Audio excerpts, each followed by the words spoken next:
Live. Everywhere. On netrootsradio.com.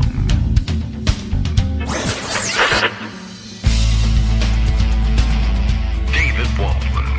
Kagro. In the morning. Now, here's David Waldman. Hey, good morning, everybody. How you doing? It is Friday. Woo! It's Friday, June 24th, 2022. Just checking once again. Not always entirely sure that it isn't 2023 yet, but apparently not. Okay. Well, time for another show, Got to squeeze one in before a dentist appointment. And, I'm going to clean up and brush up and make sure it's all looking its best so that they can tell me how horrible things are anyway. Actually, I'm pretty good at dental hygiene, so that's good news, and good news for them as well. But at any rate, I digress. That's what's on my mind today, because that's happening next, and you know how that can be. Like Donald Trump, I share that trait with him. The last thing anybody told me, or the last thing I was thinking about, that's what you're going to have to hear about too. So we'll quickly switch to the written material that can help us switch tracks and get onto the one that you listen to the show for. Like, for instance, Bill in Portland, Maine, tweeting us this morning, as he does every morning, that the Kagro in the Morning radio show is live. Now, I suppose he's tweeting you about that, but I do read it. It is live, and this is it. So, how do you like it so far? To celebrate today's big French-Canadian holiday, we'll do the whole show in a French accent that really will bother everyone. I don't even know if it's any good. It's probably not, but it's great for the movies. Or cartoon voices. That again, too, right? If anybody's doing any French-Canadian cartoons and you want an American's impression of how ridiculous French sounds, I don't know why you would want to put that in your show, but if you, want to get out of your contract quick, you can give me a call and I'll help you lose it. How about that?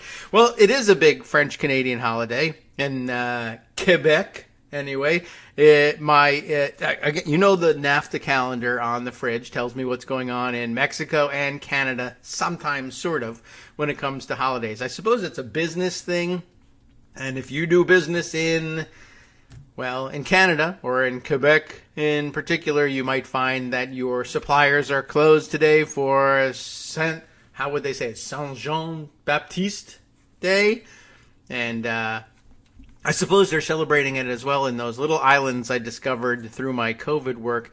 I can't remember what the other one is, but is it Miquelon is one of them? It's Saint something? Maybe it is Saint Jean, but I don't know. At any rate, I can look at my usual COVID roundups to try to figure out what the names are. But I discovered them. I'm discovering a lot of little independent everything, territories, principalities of all sorts that are hidden on the map and that we don't learn about in world geography because they're just too tiny, but are fascinating nonetheless.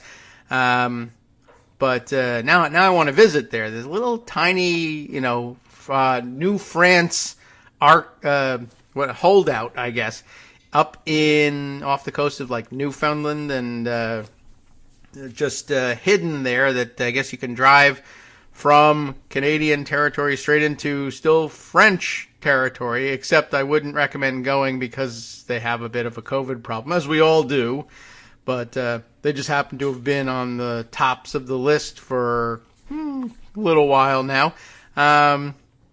That's going to create some international tourism problems, but I would like to know what's going on, and we'll wish them to that's at Saint-Pierre, or Saint-Pierre, I suppose, and Miquelon.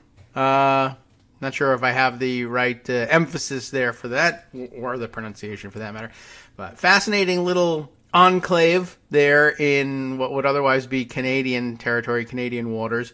And I don't know, maybe it's just a Quebecois thing to celebrate Saint Jean Baptiste Day.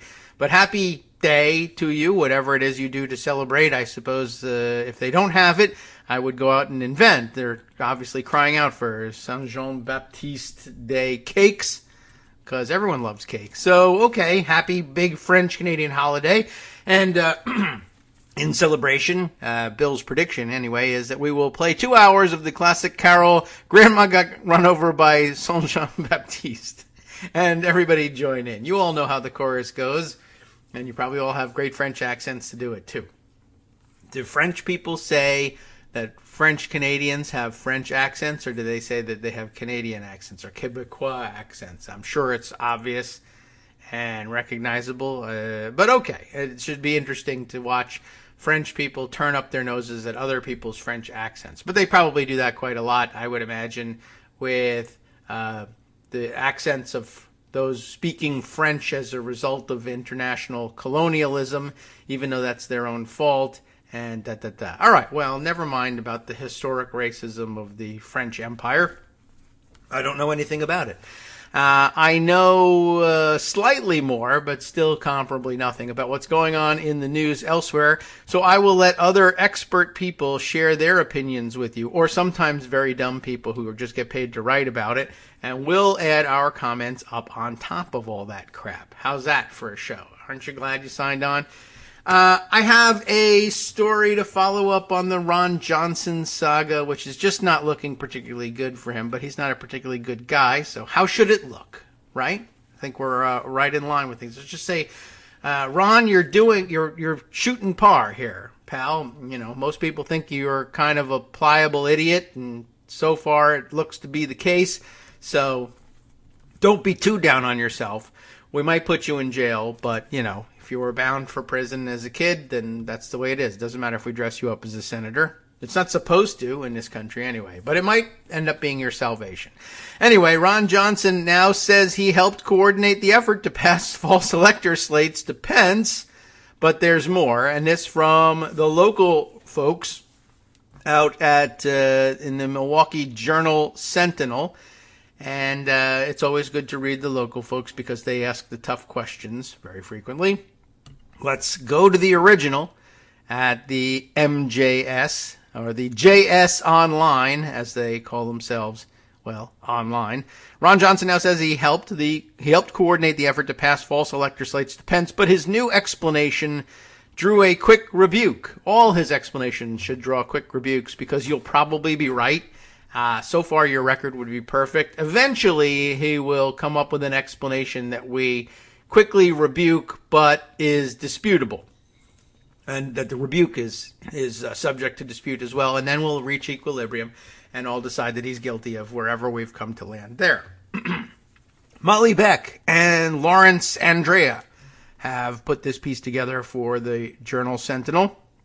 After initially claiming to be, quote, this is a quote, basically unaware.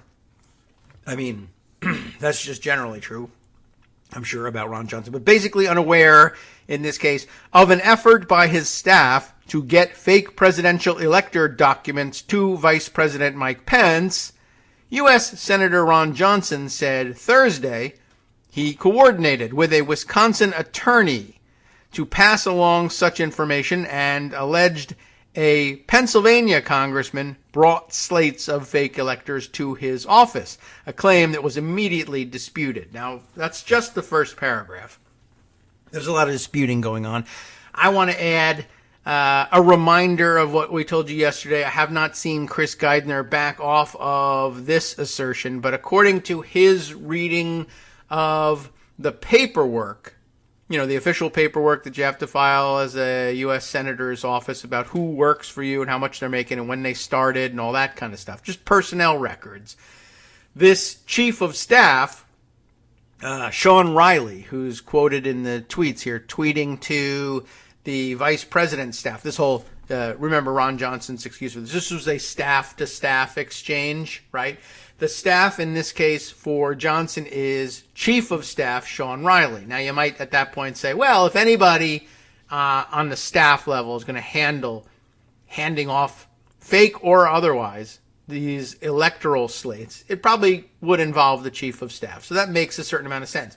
But like I said, Chris Geithner, who had made this discovery, I haven't seen him back off of it, that Sean Riley, Chief of Staff to Ron Johnson at this point, is on his very first day on the job as Chief of Staff. Now, granted, he had worked for Johnson before in some lesser capacity. Then, though, he got a new job. He worked as legislative liaison there's a whole office of, he's not the only legislative liaison, but he worked in the legislative liaison office at the Trump White House for a year or two, and then comes back to Johnson, and that's not unusual either. But what is a little unusual is that he returns to employment with Senator Johnson's office, or is dispatched to work back there. I really don't know, and now we have questions to ask.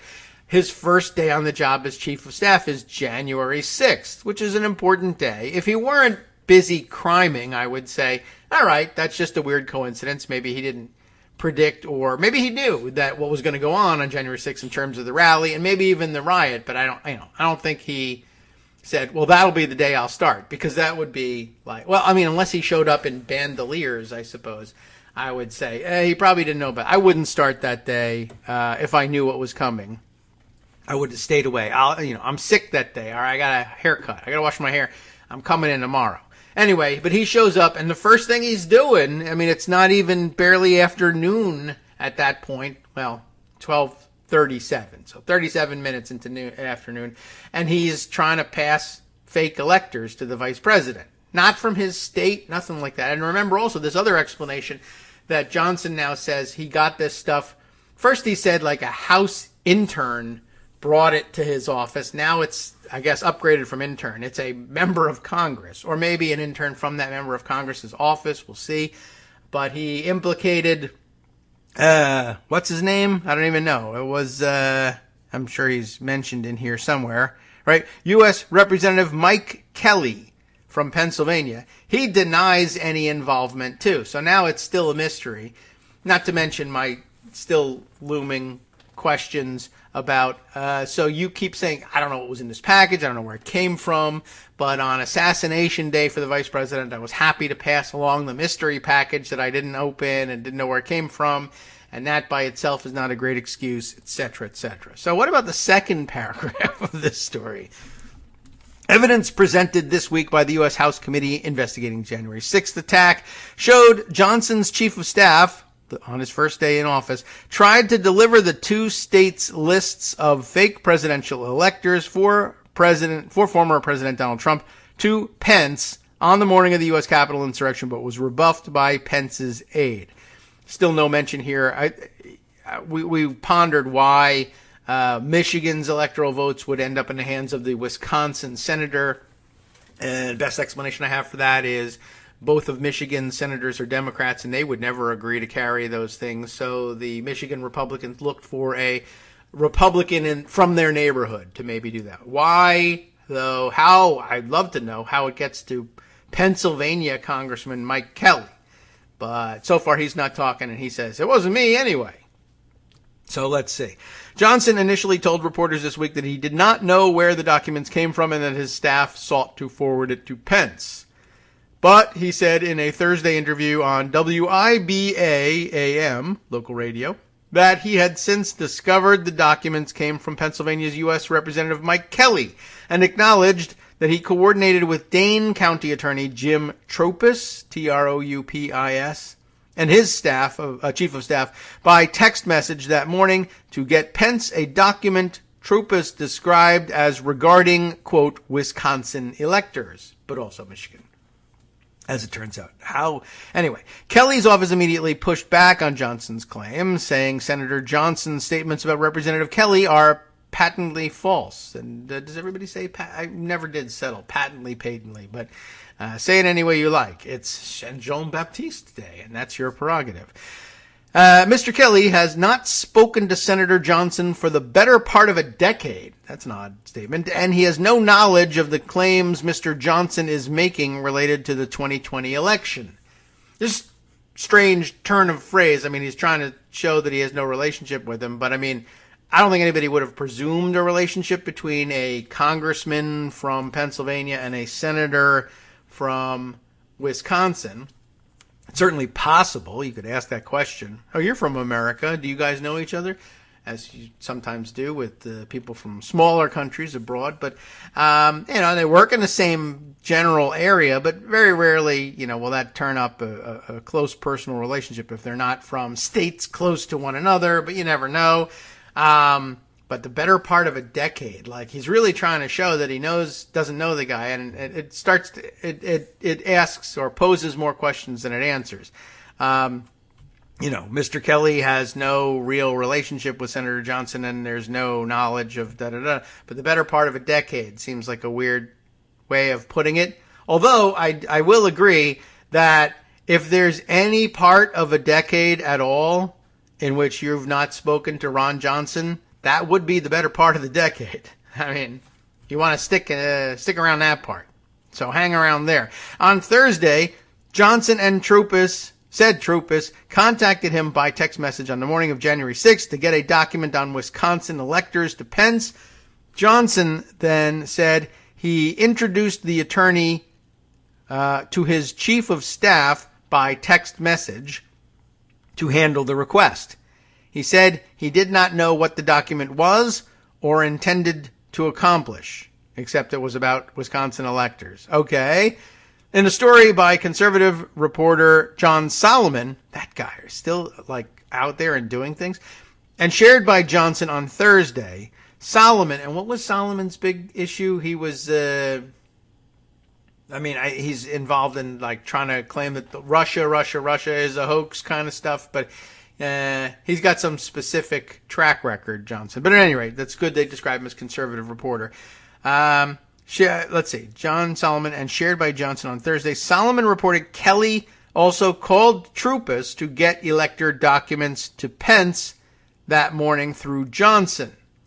So that's a mysterious connection, and we'll have to suss out there. Troupis, a Dane County attorney who represented Trump in recounts of the liberal Dane and Milwaukee counties and sought to throw out tens of thousands of ballots to overturn Biden's victory in the 2020 election, did not immediately respond to an email from the Milwaukee Journal-Sentinel seeking comment.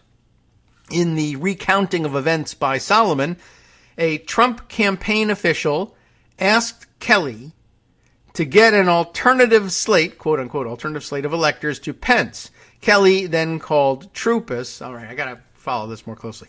Solomon says a Trump campaign official asks Kelly from Pennsylvania to get an alternative slate of electors to Pence. Kelly then calls Troupis. They must have said it's a slate from Wisconsin, right? But also Michigan. I don't know why they're not talking about that. He calls a guy, an attorney in Dane County, Wisconsin, who had represented Trump in some of the post-election litigation. And then Troupis then texts Johnson, according to Solomon's story. So Kelly calls Troupis. Troupis texts Johnson. In response to Kelly's rebuke of Johnson's claims, Johnson's spokesperson, Alexa Henning. How do you like running around with the name Alexa now? It doesn't seem such a great idea, right? Anyway, Alexa, tell the Journal-Sentinel that Johnson never said he spoke with Representative Kelly, and John Solomon's reporting doesn't say he spoke with him.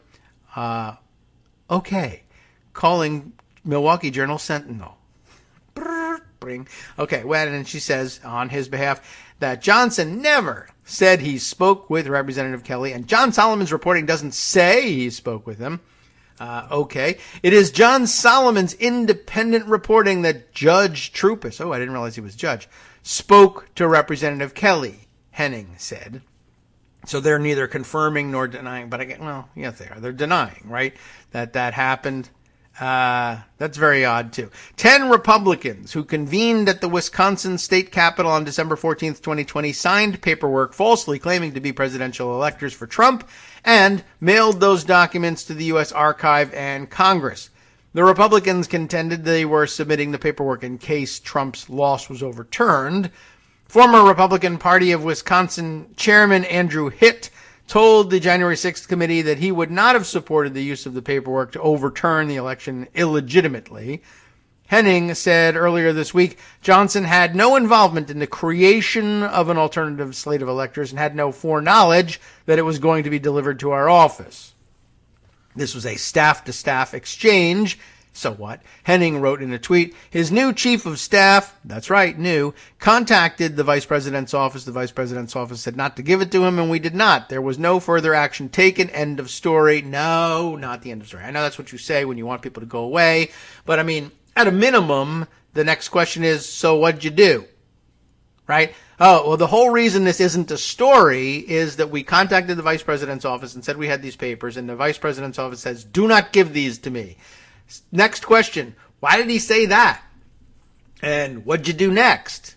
Oh, well, I went to lunch. Well, I mean, what'd you do with the papers? That's what I really want to know. Like, did you throw them out, keep them, burn them, eat them, flush them down the toilet? Any of the things that Trump tends to do with papers that he doesn't want people to find? Do you still have them? Do you know what happened to them? If not, why not?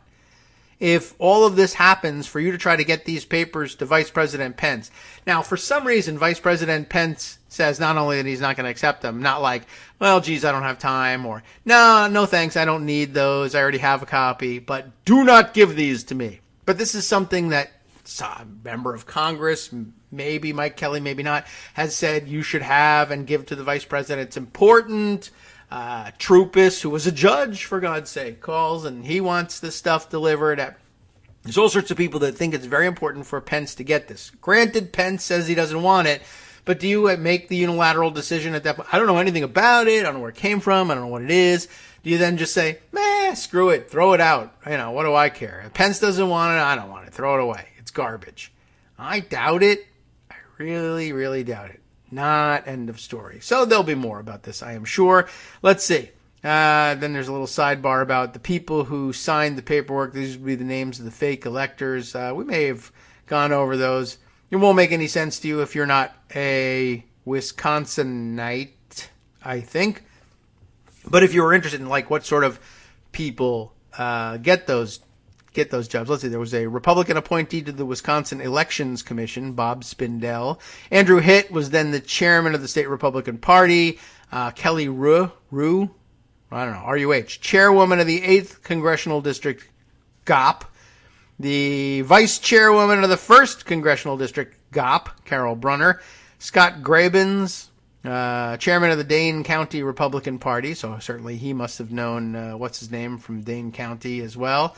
Who else is in here? Bill Feehan, chair of the La Crosse County Republican Party.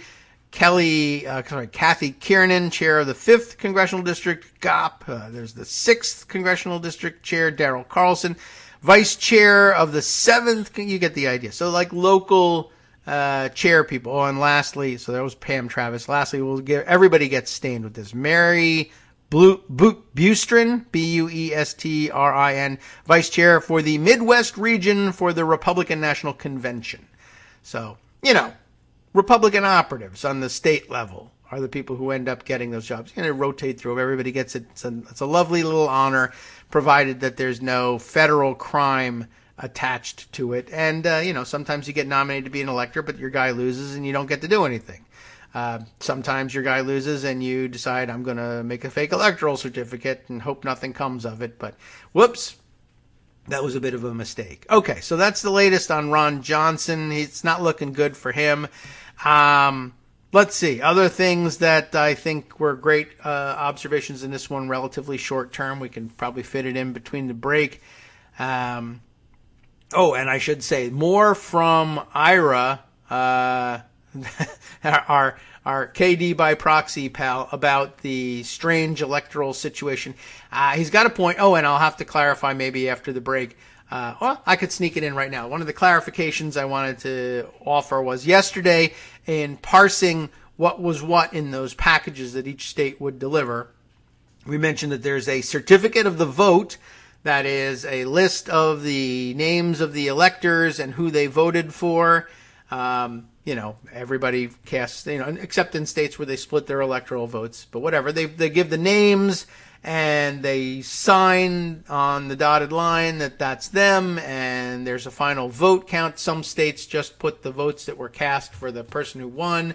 Some states list all the vote tallies, and it's at any rate, the certificate of the vote just says who got the electoral votes. Then there's a certificate of ascertainment, which I thought really from the name was, and some of the descriptions of certificates of ascertainment that I've read are supposed to essentially attest to the authenticity of the certificate of the vote.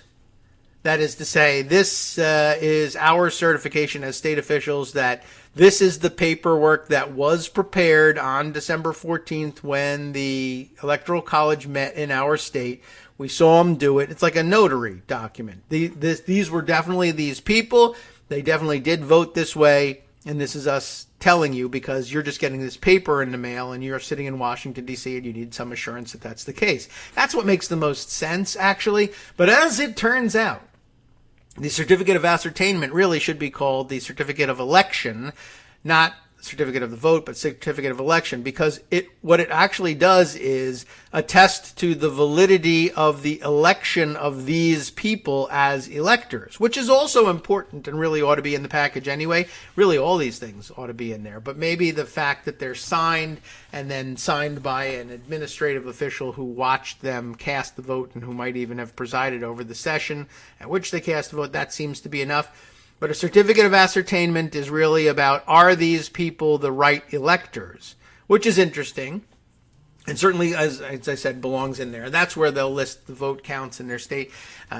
Candidate X got 100,000 votes in the state. Candidate Y got 90,000 votes in the state. And then they list everybody else. Minor candidate Z got 11 votes, etc. And so by virtue of this, these people are considered to be the legitimate electors from this state. Now, here's what they did when they met as the Electoral College. They cast their votes for that X person as expected, and here's the votes, and we sign this, and there you go. Go and check it out. There we are. My 2-minute break music is not only late, but low. Turned down all the way.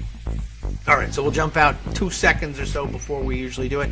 Anyway, I thought that was really interesting, and Ira's examples that he turned up, he's really got a bug up there somewhere about the rules that the archivist has to follow in order to decide what to send to the vice president.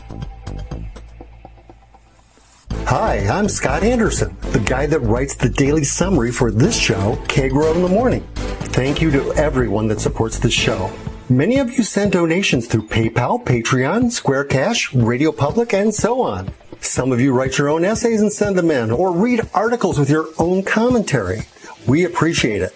Now, some of you are listening to this and thinking, I'd like to help, but isn't there something I could do that wouldn't require money or effort? Why, yes, there is. You can just like us. On Daily Kos, they call it the recommend button. YouTube has a thumbs up. There are hearts and likes and love buttons. Tap our love button. Tap our love button every day. Share our shows and summaries on Facebook and Twitter, YouTube and iTunes, Stitcher and Amazon. Most of these places allow you to write a review, so a sentence or two would be great. Recommend us to social media, or tell your friends to listen to the show. You aren't just helping us, you're helping them find their new favorite thing to listen to. You could change the world. So thank you in advance from me and everybody else in the world.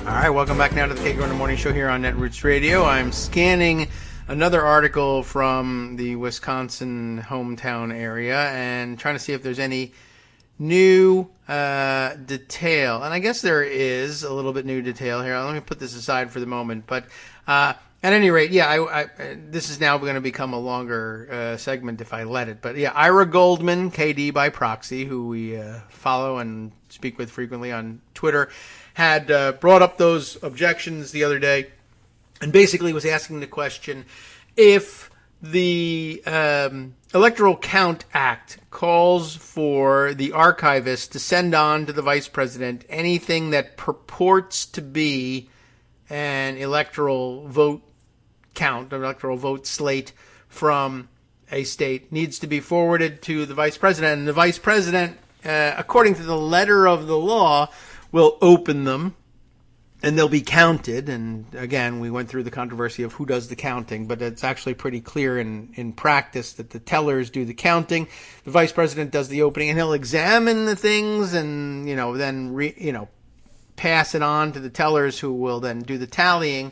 But I guess there's some question about what the instructions for the archivist are, and the fact that the current fake electors were in fact received, despite what Sean Riley says to Pence's staff, that they were in fact received by the archivist, but the archivist makes the decision not to send them on to the vice president. Now, that may or may not be in consultation with the vice president's office, the parliamentarian, whatever. That's still unclear, though that would all make some sense, and no one would have any, I don't think anybody would be blamed for consulting with people and then saying, yeah, don't send things that you know are fake. But the question is, how do you know they're fake? And by the letter of the law, that's really a determination for the Congress to make when sitting in joint session. And that a plain reading of the text and with no interpretation whatsoever would tend to argue that if a package shows up that purports somehow to be a slate of electors, you got to send it to the vice president, and then you can let the vice president decide what to do with it then, but then it's his responsibility. Don't get yourself in trouble in the archivist's office by making judgments, but yet they do make these judgments. But Ira was saying, in the end, it's fine. Those were fake, I guess, but you might say, well, why did you make that determination? You're nowhere empowered in the law to make that determination. We tried to come up with an explanation yesterday by saying, well, maybe they don't really purport to be those things. If they don't have the certificate of ascertainment, then they don't make that. Oh, and we never did figure out how to make that form of the word. They do not purport to be those things. They don't make that, pronouncement that they really think that's what they are. But maybe they do. I don't know. And I don't know whether they had a fake certificate of ascertainment. But now thinking about what the certificate of ascertainment is, the certificate of ascertainment, a genuine one from most states, lists the vote totals that each of the candidates got in the popular vote in that state. And therefore, by virtue of this one having the largest number, we say these people are the legitimate electors. So now, it's still important that you have a certificate of ascertainment, and you can see why, even though the certificate of ascertainment doesn't attest to the validity of the other document in the package being the genuine article, that these people did in fact vote this way. Maybe it's even more important in that it attests to the fact that these are the people who are allowed to be sending you their votes anyway. So what do you put in a certificate of ascertainment if you truly believe the election was stolen, right? But all you have to go on so far are the initial official accounts. The state has produced only one official count of who got how many votes in this election. Now, based on that, a real certificate of ascertainment, under ordinary circumstances, would say, okay, these are the electors for Joe Biden. They are the people casting our electoral votes because, according to the certificate of ascertainment, Joe Biden got 100,000 votes in Wisconsin and Donald Trump got 90,000 votes in Wisconsin. But suppose you think the election was stolen.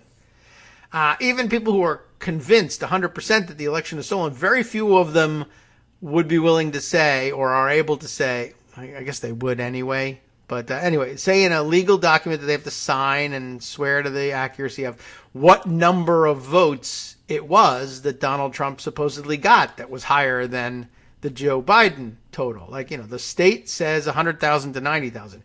You could say otherwise, but you're putting your name on a document that you swear that that's actually true. And when it's not actually true, you should be in trouble for it. Did they make a fake certificate of ascertainment that says Donald Trump got 100,000 and Joe Biden got 90,000? Did they do that? Or did they just say, here's our certificate of ascertainment, and according to us, Trump's electors are the real electors for Wisconsin, based on no numbers in particular. Just, we read the ballots, and there were more of the other guys, and so there you go.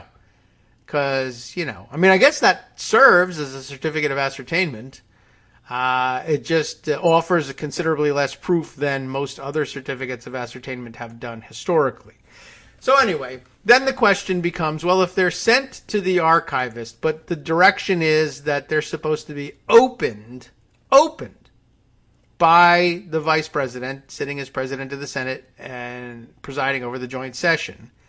And also remember that the Electoral Count Act requires that these things be sent as in somewhat archaic language, but sent under seal of the state, right? So that can mean a couple of different things. Under seal meaning like sealed, like the envelope is sealed and no one is allowed to open it until Christmas.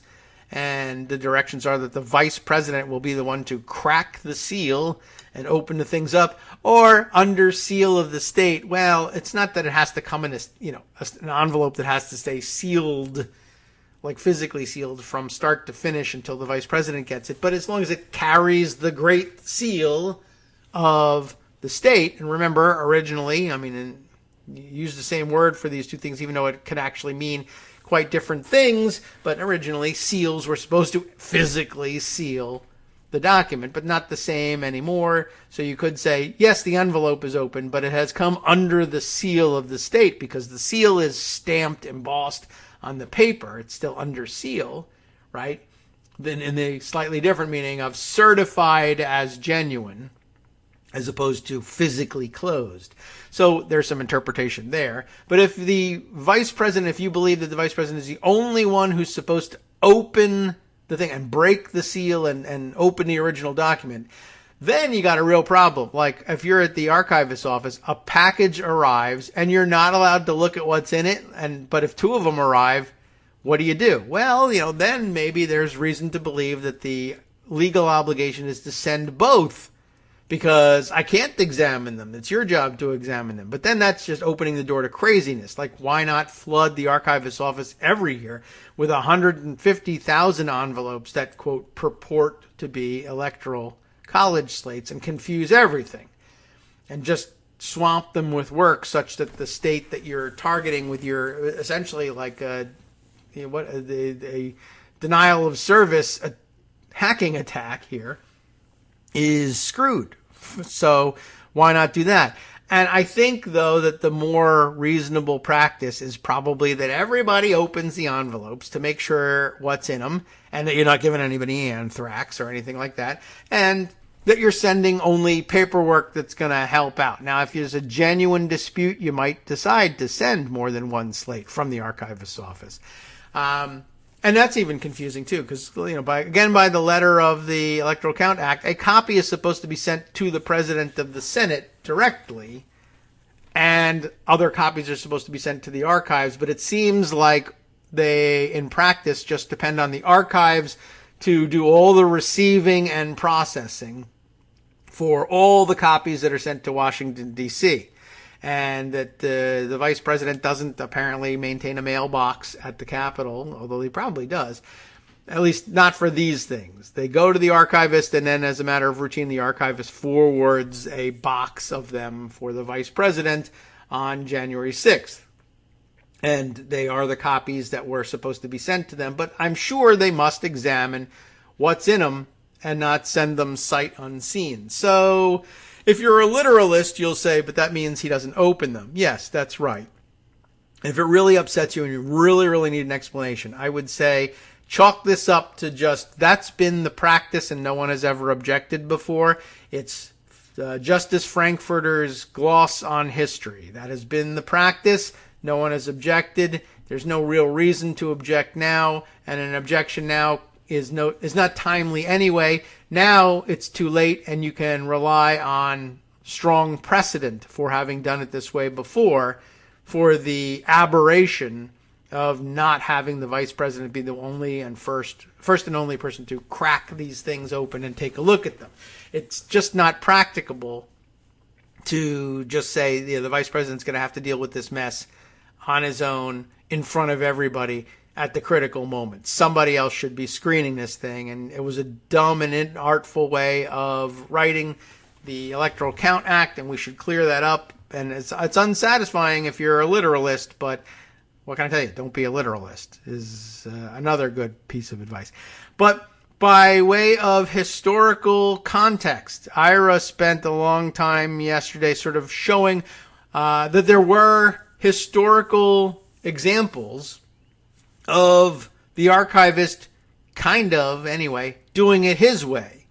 In the 1960 election, there was some terrible problem with the counting of the votes in Hawaii's first participation in a presidential election, I believe. The 1960 vote in many states was very close, and in Hawaii was extraordinarily close, as between John Kennedy and Richard Nixon. By the way, that put Richard Nixon in charge as then sitting vice president of presiding over the counting of the electoral votes that put him out and Kennedy in, and he went ahead and he did it the right way, the Al Gore way, in case you were wondering. And that was very interesting for Nixon to have done that. Maybe you could argue he wasn't the Nixon that he later became yet, but most people would have told you, yeah, he was always the same Nixon. But yet he didn't use the opportunity to muddy the waters and cheat. He actually greased the rails and got things done the proper way, even though it meant it cost him the presidency. Because apparently things were close enough that if they had reversed the electoral votes of Hawaii, which has only 3 electoral votes, I don't remember offhand what the electoral vote count was as between them, but if I recall correctly from last night's discussion, they were saying that switching the 3 votes from Hawaii changed the outcome. I should look that up. Could that possibly be right? Electoral vote count 1960 election. Let's see. No, that doesn't look like it's right here. 303 for Kennedy and 219 for Nixon. So that ain't right. I mean, it was a close election and close in a lot of states, but that doesn't seem like that was particularly close. And Hawaii wouldn't have reversed the results. So I don't know what that claim where that was coming from, but that seems wrong. So forget that, I suppose. But at any rate, I mean, because you would think that would be a bigger deal, right? Like we would know more about this episode in history. But I guess it makes sense that it's relegated to the dusty shelves of history in that it made no difference whatsoever. Had Richard Nixon gotten those 3 electoral votes, he still would have lost and lost convincingly. Anyway, more to the point was the fact that Hawaii sent, for whatever reason, 3 separate sets of papers, which, depending on your definition of purports, could have purported to be the electoral votes of Hawaii. There was one initial paper package that said Nixon won. And apparently what happened was the first time around, the tabulation, which was an error, the tabulation, though, was that Nixon had won Hawaii by a couple hundred votes. Very small margin. And but it was generally acknowledged at the time that there had been some strange tabulation errors, and everybody could see what they were. But they had, this being new for Hawaii, they had although I'm sure they must have participated as a territory at some point. But this was their first one as a state, I guess. Anyway, there were some problems with the tabulation, and then there were some problems with the procedure by which a retabulation would take place. And there was a big mess, and for some reason, the governor of Hawaii at the time is somehow out of action. And the lieutenant governor of Hawaii, as acting governor of Hawaii, signs a certificate of ascertainment in November, attesting to the fact that at that point, although everybody knew that there were some tabulation errors, including the lieutenant governor, at that point, the only existing official count had Nixon as having won, and so therefore his electors were appointed, and you should take their word for it when they finally vote on December or whatever the date was in the Electoral College, that their votes are the ones you should be counting. Which struck me as weird, like when we thought we were working with the other definition of certificate of ascertainment. How can you ascertain in November that these people actually cast these votes in December?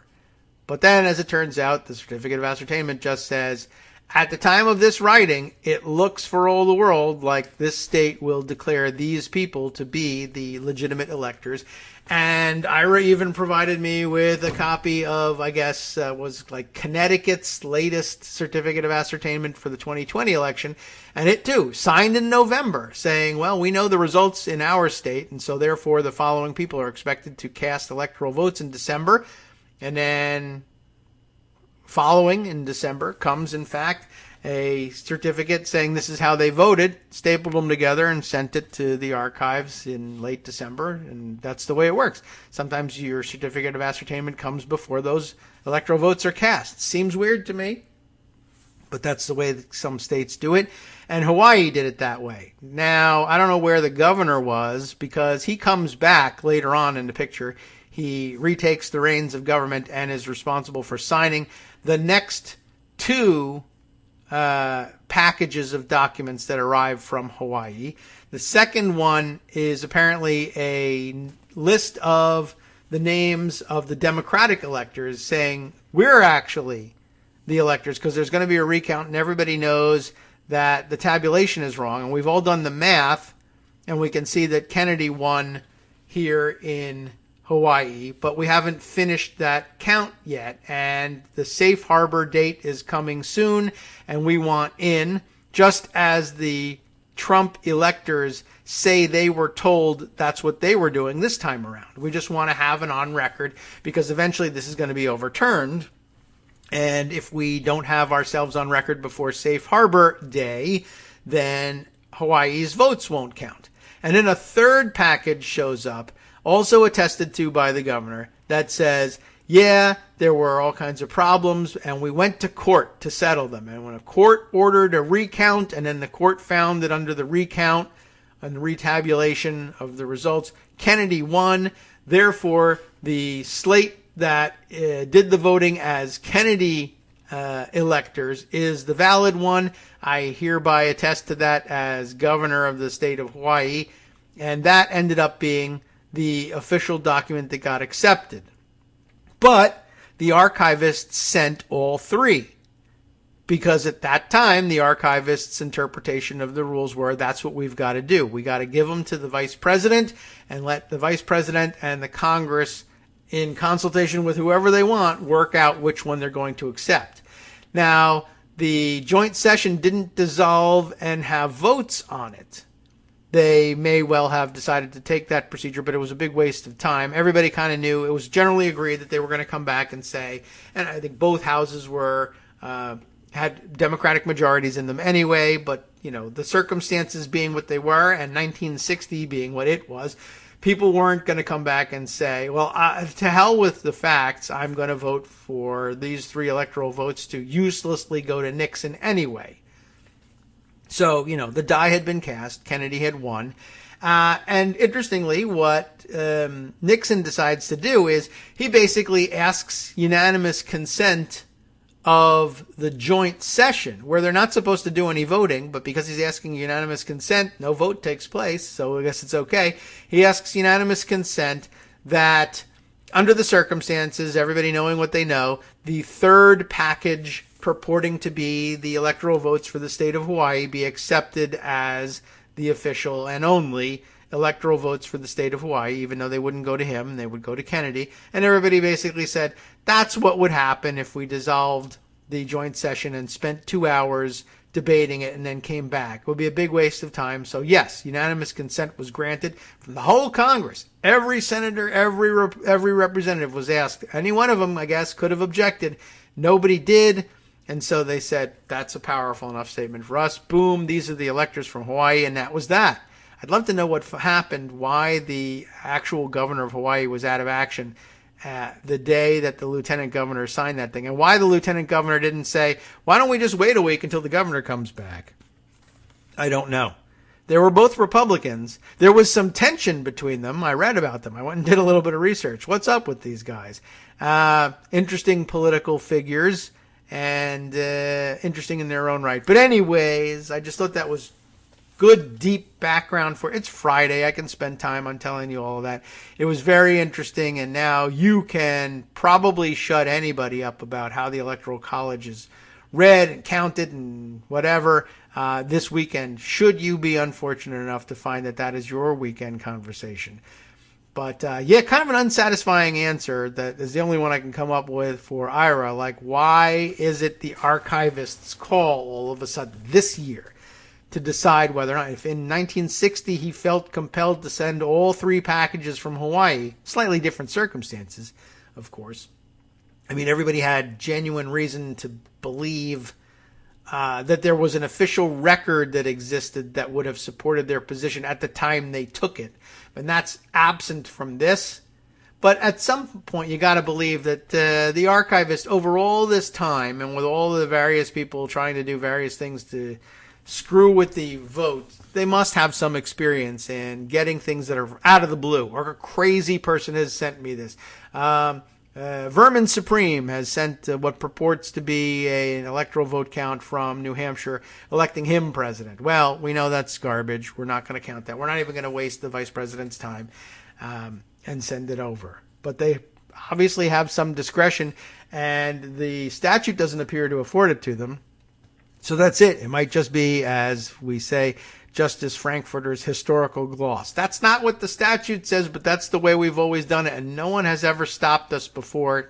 Therefore, it's now precedent, and that's the way we do it. That's the practice. Everyone knows it, and that's all there is to it. That there's some discretion, for some reason, on the part of the National Archives. And because it has never created waves and never, resulted in telling the American people that someone completely different than the person that you read in the newspaper yesterday was elected president, then nobody asks any questions, and it's not a big deal, and you just stop it already. Like, stop doing shows about it. Like, for instance, you might say. All right. Too bad for you. I've already done it. Other things I wanted to include. An excellent observation from Matt Glassman, senior fellow at Georgetown. What is GAI? Government Affairs Institute at Georgetown. Someone we've read comments from on the air before. He used to work at CRS. So, this is somebody else who will spend their weekend talking about this stuff. Nerds. Anyway, Matt Glassman just points out observation from yesterday's hearings, which I guess one of the big, what would we say, spilling of the beans. So one big bean that got spilled yesterday, I don't know how anyway, was the list of Republican members of Congress who actively sought pardons for whatever reason. And that was another thing that came out of it. Matt Gaetz in particular had added his name to this list of, I want to seek a pardon, but apparently at some point had not only asked for a pardon, but had asked for it to be more general, that it not necessarily be limited to his involvement in the activities surrounding January 6th and the lead up to it, but maybe some other stuff too, like, his child molestation, if he had that on his mind at the time. I don't know. But lots of them, and all the suspects that everybody thought, Gomert, and I can't even remember offhand all the rest of them. Gosar, Perry, I guess, but also eventually they ended up including, yes, everyone's favorite, Murdery Trader Green, who, mind you, has been an elected official in Washington, D.C. for all of 3 days, at which point she's asking for a presidential pardon for possible treason. That's pretty quick. So, that's a little weird. Although also revealed or reiterated in all these hearings is that Murdery Trader Green was involved in actual White House meetings about the strategy before she was a member of Congress, before she was sworn. She was a member-elect, but, an obscure member-elect from nowhere that had nothing to recommend her, but somehow she landed herself because she got elected as a big mouth, Trumpy, MAGA-type podcaster, influencer among, MAGA and QAnon types. They picked her out and brought her in, and there was really no reason to give her that kind of inclusion and all that. Anyway, Matt Glassman, in speaking about all these pardons, starts out, generally speaking, and there's nothing inherently wrong with asking the president, or a governor, for that matter, for a pardon. It's a legitimate tool of mercy and justice in our system.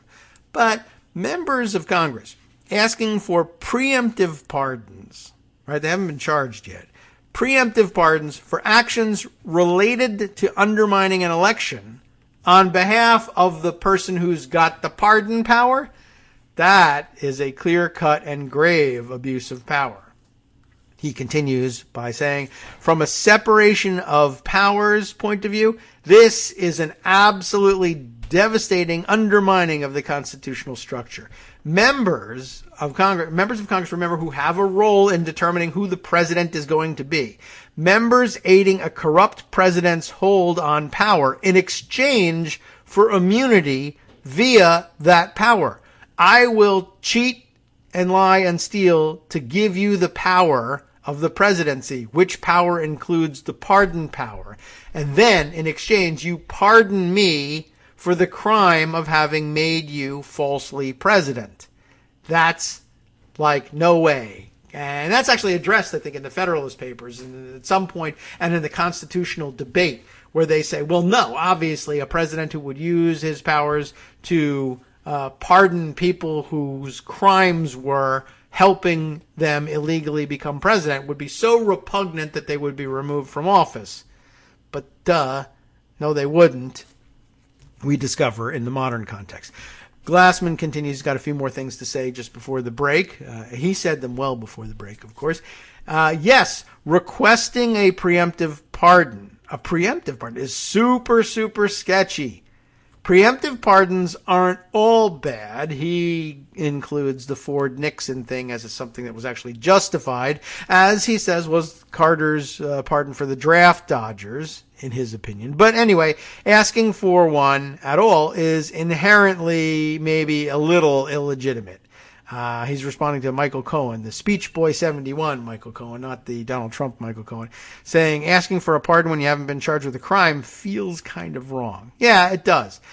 Glassman concludes here, obviously the facts matter. The members deny that they requested pardons, after all, but this really needs to be dealt with, and ideally by Congress.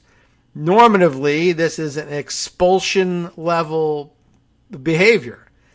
But that's not going to happen. That's true. But I'd like to see some serious reprimands in the House, if you can regard those as serious. And yes, I'm a longtime apologist for the pardon power. I don't think it should be abolished. An abuse of it doesn't really change my mind. So yeah, okay, it's not necessarily going to change anybody's minds, but it's going to be reason for caution. And they really should do something about that in Congress. And I think, we keep hearing that agitation level with murdery Trader Green is growing even among Republicans. We'll see. But hopefully not too soon. Okay, well, maybe they'll just chuck her out. All right, welcome back now already to the Kagro in the Morning Show here on Netroots Radio. Yes, our good friend and listener who makes everyone uncomfortable when he comments and we have to read it out loud, Left-Leaning Cock, says, yes, it seems like a significant security, I imagine flaw. I think the F is missing. You're missing an F, and you don't want to miss out on one of those.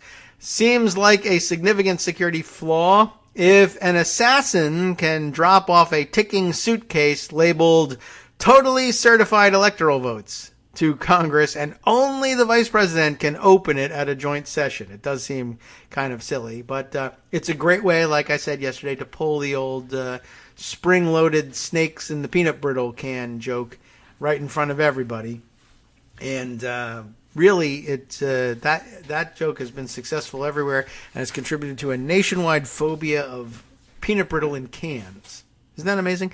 I never really would have thought we'd get to the bottom of that one, but so it is. All right, let's see. I think I mentioned that I had grabbed a second piece about Milwaukee. Oh, no, shoot. I think I let it go. Did I?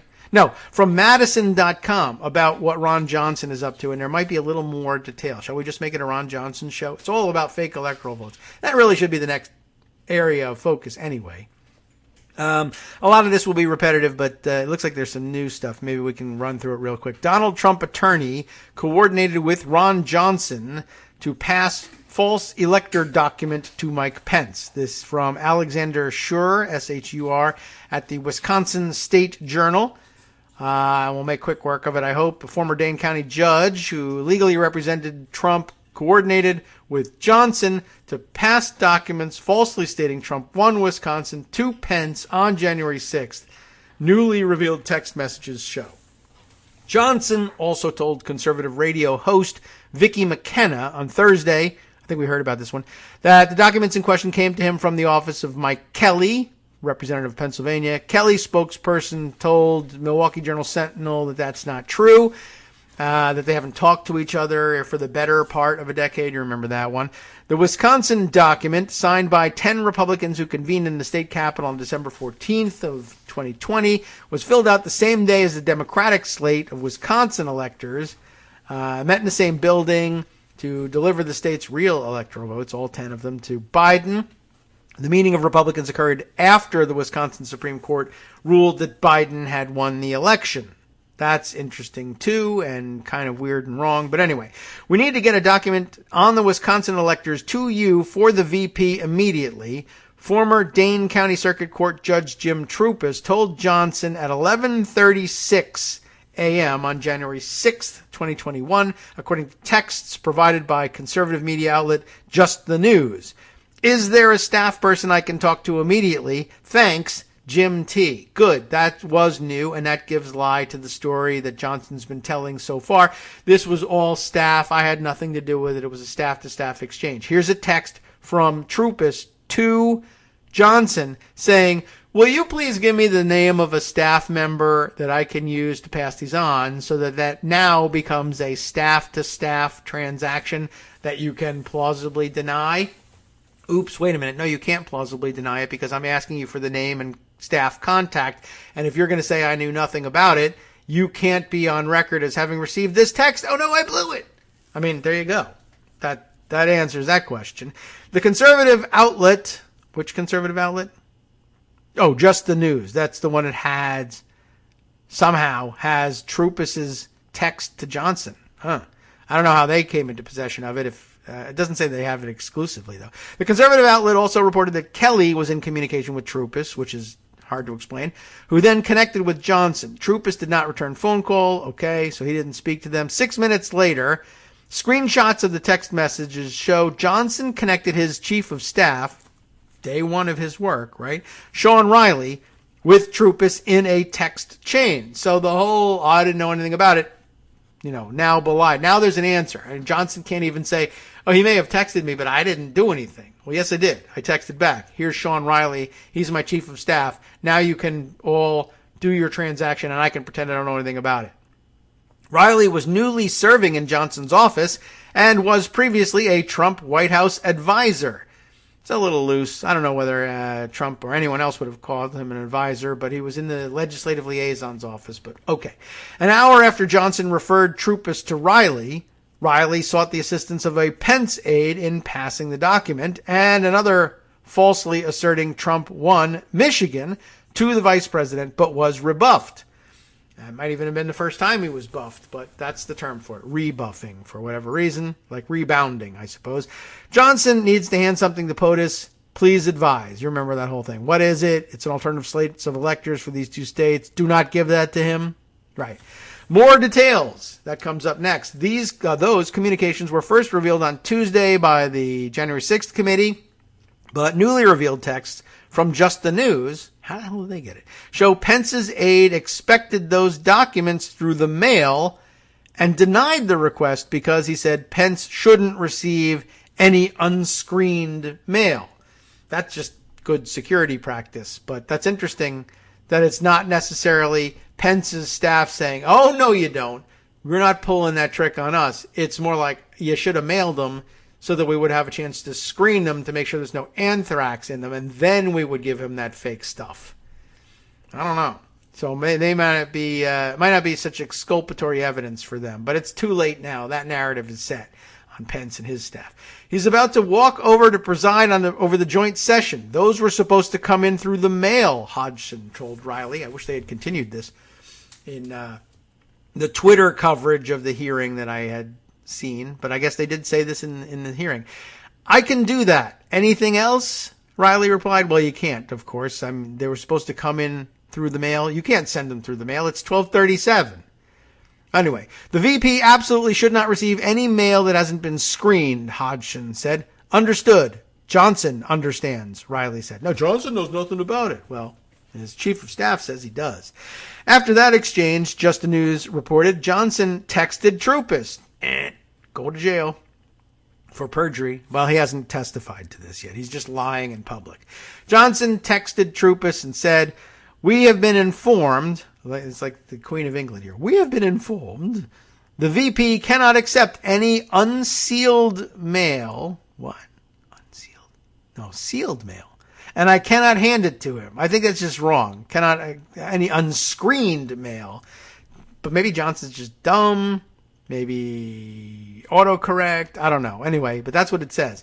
We have just been informed the VP cannot accept any unsealed mail, and I cannot hand it to him. So he actually knows that they won't be handing it over. He's intimately involved in reporting to Troopus, at least, what's going on. He feels responsible to Troopus that he give him an update. So all previous claims about this, that it was staff to staff and he knew nothing about it, all belied by his own texts. That's very dumb. 2 days before the text exchange between Johnson's office and that of the vice president, according to another text the House committee disclosed Tuesday, Wisconsin Republican Party Executive Director Mark Jefferson, remember him? He's the one with freaking Trump idiots, texted an unidentified person saying, freaking Trump idiots want someone to fly our original elector papers to the Senate president. They're going to call one of us to tell us just what the hell is going on. Republican Party of Wisconsin spokesperson Anna Kelly, no response to questions on Thursday about whether anybody from the party sent fake electors anywhere besides the National Archives.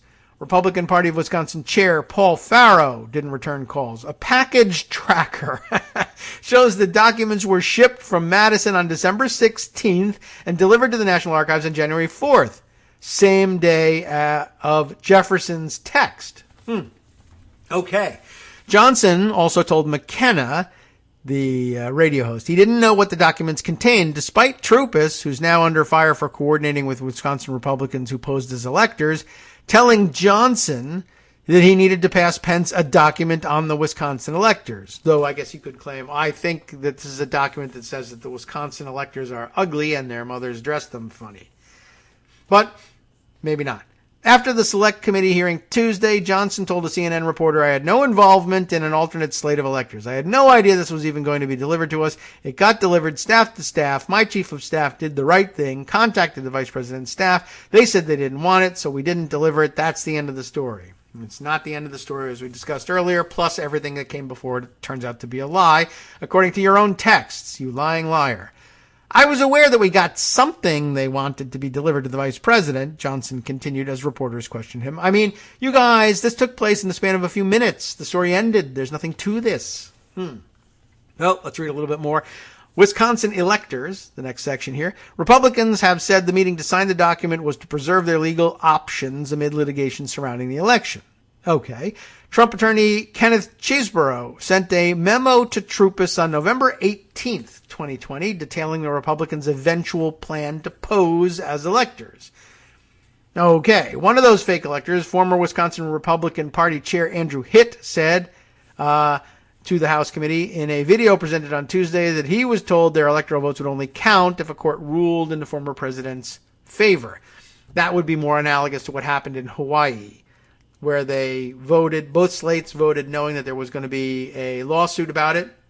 And then when the results of the lawsuit were known, the governor communicated to the National Archives and to the vice president what the results were, and that therefore, yes, the Democratic electors were the right ones as purported in the second set of documents. But here's a third set of documents with a copy of the court's decision and order, just so you know. And that has lots of extra proof, and you can see why they went with that one. Anyway, the most recent revelation provides more context to Johnson's efforts to scrutinize the 2020 election, despite voicing confidence in the results on a secret recording. Ooh, do I know about that? On December 16th, 2020, Johnson, as chair of the Senate Homeland Security and Governmental Affairs Committee, hosted a hearing on, quote, irregularities in the 2020 election, which critics slammed for amplifying election disinformation. In a statement following the hearing, Johnson said he held the hearing to investigate irregularities, quote, that have yet to be fully explained, fully investigated, and solutions passed to restore confidence in future elections. And yet, on August 31st, 2021, right, so August 2021, well after the election, after January 6th, et cetera, 7 months later, a liberal activist released a secretly recorded video of Johnson telling her there was, quote, nothing obviously skewed about the results, unquote, of the 2020 election. This is very different from his public position, of course. There isn't, he said. Collectively, Republicans got 1.661 million votes, 51,000 votes more than Trump got. Trump lost by 20,000. If Trump got all the Republicans, if all the Republicans had voted for Trump the way they voted for the assembly candidates, he would have won.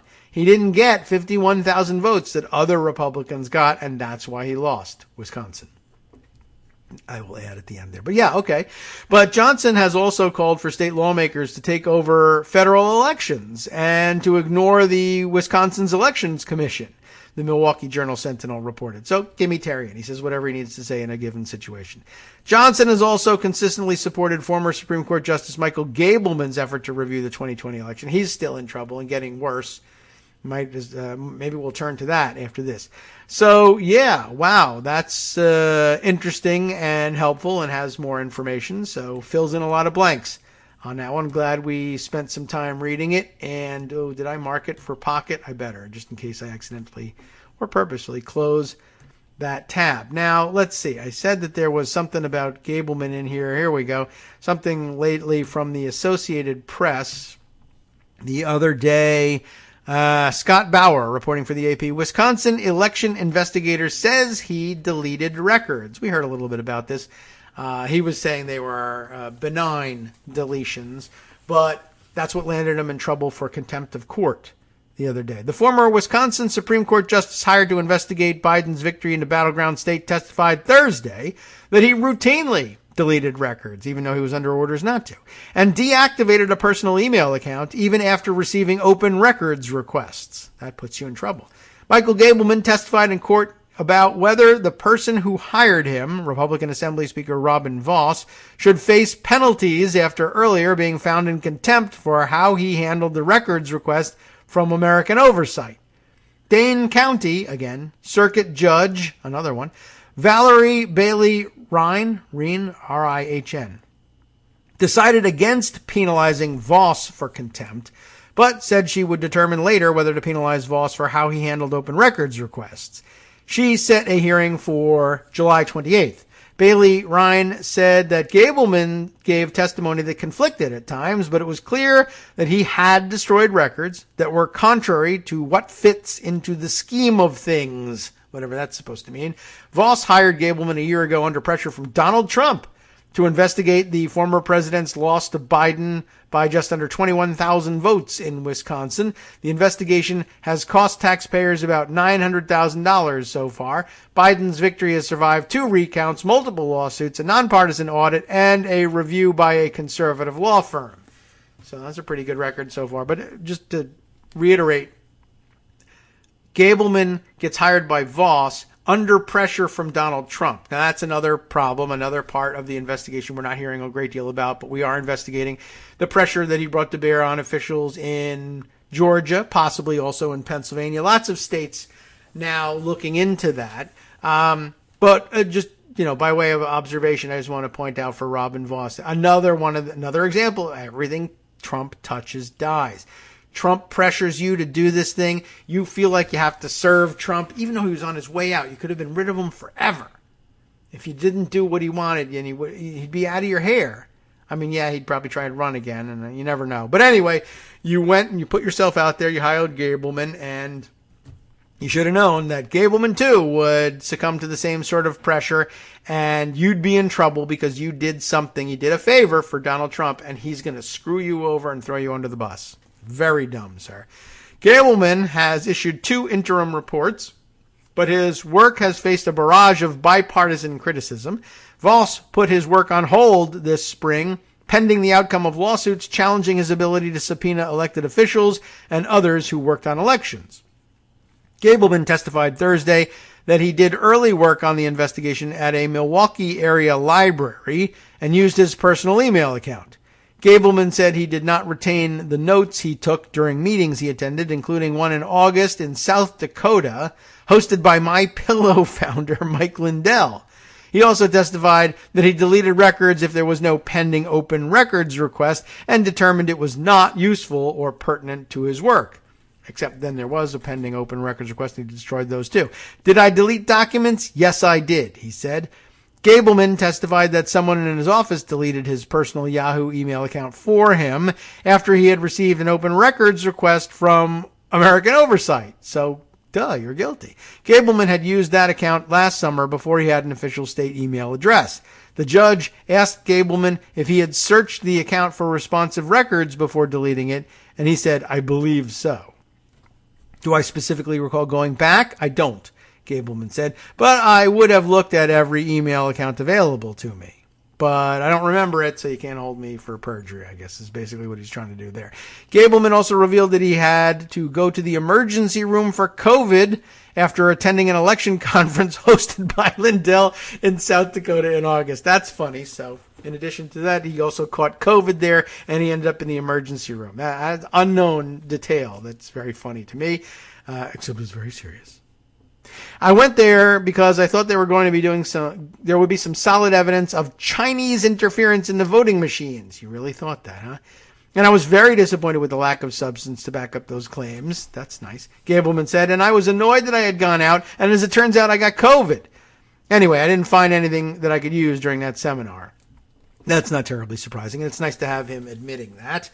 Gableman, under questioning from the judge, also said his research included getting up to speed on how elections work, because I did not have a very sophisticated or intricate understanding, which calls into question, why you then? But, I suppose he was supposed to be bringing his reputation as a former Supreme Court justice, to bear there and giving the veneer of legitimacy to the investigation. Too bad about that. That didn't work out. Gableman, who smiled when taking the stand, calmly answered questions for more than 90 minutes from the judge and American Oversight attorney Krista Westerberg. He had made sarcastic remarks about Westerberg 2 weeks ago when he testified in another case where he was the defendant. Gableman refused to answer questions at that hearing, and in a scathing order last week, Dane County Circuit Judge Frank Remington accused Gableman of unprofessional and misogynistic conduct. The judge fined him $2,000 a day until he complied with the open records request and referred the case to the office that regulates attorneys in the state for possible further disciplinary action. Gableman has appealed that ruling. Voss and the Assembly have argued that they were not responsible for the records held by Gableman's office, but Bailey Rhine disagreed. She found Voss in contempt in March for not following the records law, but determined Thursday that he had taken steps to purge the contempt order. The judge left open the question of whether he will face penalties under the open records law. The case is one of 3 open records lawsuits brought by the liberal watchdog group American Oversight. All of them seek records related to the investigation into the 2020 election that Gableman led. So he's not doing himself any favors there, and things getting worse. And on a fun note, he went to a My Pillow guy conference in South Dakota and got COVID. That's just hilarious. And I guess we can laugh at it because he's not dead. All right. What else? Other big news out of yesterday's events, not from the hearing necessarily, but other events. The feds searched Jeffrey Clark's home yesterday. How do you like that? I have an ABC News report to that effect. Feds search home of former DOJ official tied to Trump's efforts to overturn election. Jeffrey Clark has emerged as a key player in Donald Trump's election efforts. Catherine Falders, Lucian Bruggeman, Alexander Malin, Mike Levine, and Luke Barr, all getting credit on the byline in this article. I did see somebody saying something yesterday about federal officials are at the home of former DOJ, Deputy Attorney General Jeffrey Clark. Although, like I said, to be fair, for most of his working life, there have been federal officials at Jeffrey Clark's home. Jeffrey Clark, he's a federal official. But here, it's other ones searching his house, which is really interesting. Federal agents searched the Virginia home of former Trump Justice Department official Jeffrey Clark on Wednesday morning, according to multiple sources with direct knowledge of the activity. It was unclear which federal agencies conducted the search, but one neighbor who witnessed the law enforcement activity said they saw officials entering and exiting the Lorton, Virginia home after arriving there early on Wednesday. A spokesperson for the Fairfax County, Virginia Police Department told ABC News that its officers assisted with law enforcement activity at the house, but deferred to the Justice Department for further comment. You'd think that the deputy or one of the deputy AGs, and I think he was like head of the civil division at the time, right? Maybe just acting head of the civil division. But you could move closer than Lorton. But okay, wanted to save a couple of bucks on his housing bills. A spokesperson for the U.S. Attorney's Office said, all right, they couldn't tell you exactly which law enforcement activity was there. A lawyer for Clark did not respond to a request for comment, but Russ Vought, the former Trump White House official and president of the Center for Renewing America, where Clark is now a senior fellow, said in a statement that, quote, more than a dozen DOJ law enforcement officials searched Jeff Clark's house in a pre-dawn raid, put him in the streets in his pajamas, and took his electronic devices, which is what happens to criminals. And pajamas. That's funny. The new era of criminalizing politics is worsening in the U.S., Vought said. This is not America, folks. The weaponization of government must end. Let me be very clear. We stand by Jeff, and so must all patriots in this country. No, you don't. You can stand with the Justice Department on that one. And again, cause for comment, as I said yesterday on Twitter. Yeah. Criminalizing politics, et cetera, et cetera. We all try not to do that, and I know that's a big excuse that Republicans always give. But look, like we say in this, we've said before, we give a wide berth to elected officials and government officials in this country. It's very hard to charge them with crimes when they're doing things that could even remotely be described as enacting policy. But in exchange for that broad immunity, you got to make your comings and goings from public office peaceful. If you can't do that, all bets are off and your deference should disappear. That's the test I propose for the courts.